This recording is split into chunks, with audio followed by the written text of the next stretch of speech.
ধানের শীষের বিজয় মানেই নাকি নৌকার বিজয়।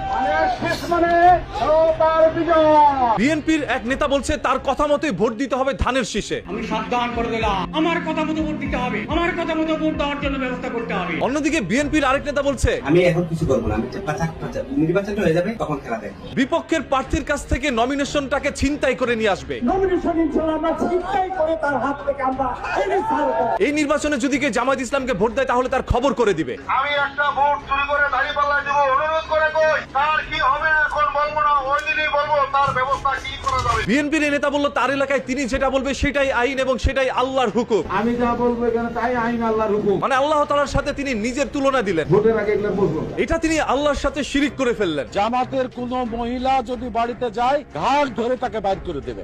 জামাতের মহিলাকে জন্য বাড়িতে ঢুকতে দেবেন না। তবে বিএনপি থেকে কোনো মহিলারা বাসার মধ্যে ঢুকে নাই, সবাই রাস্তার মধ্যে নেমে মানুষের কাছে ভোট চাচ্ছে। এবার আনন্দ নিয়ে যাবেন, নিজের ভোট নিজে ইচ্ছা মতো বিসমিল্লাহ বলে ধানের শীষে দিবেন, ধানের শীষে দিবেন। এটাই সব থেকে দুঃখের বিষয়, ভোট দিতে বললো ধানের শীষে আর তিনি ভোট দিবে দাঁড়িপাল্লায়। আফসোস, মহা আফসোস।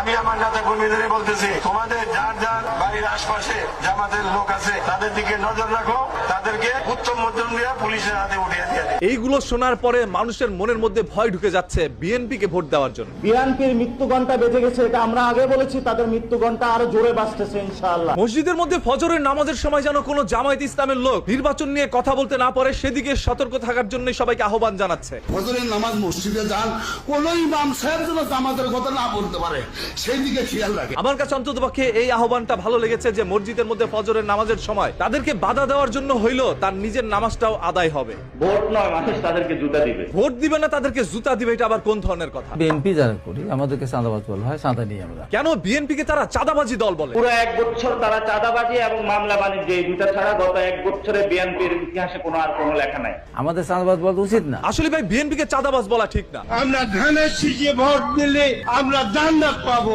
এটা আমরা বলতে পারি। যখন বিএনপির এক নেতা বলছিল ধানের শীষে ভোট দিলে আপনি জান্নাতে যেতে পারবেন, তখনই বিএনপির আরেক নেতা বলল কত বড় ভণ্ডামি এগুলো, এগুলোর সাথে কোনো অবস্থাতে অংশগ্রহণ করবেন না। আমিও এই বিএনপির নেতার সাথে সম্পূর্ণ একমত। জয়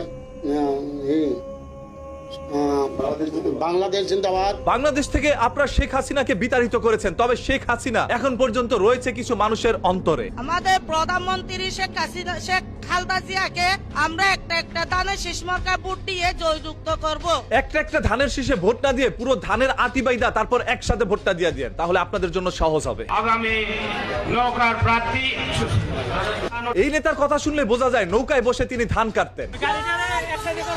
এটা কয়রে কোনোদিন মনে মনে কবি শালা। পৌর যুব দলের পক্ষ থেকে জানাই সংগ্রামী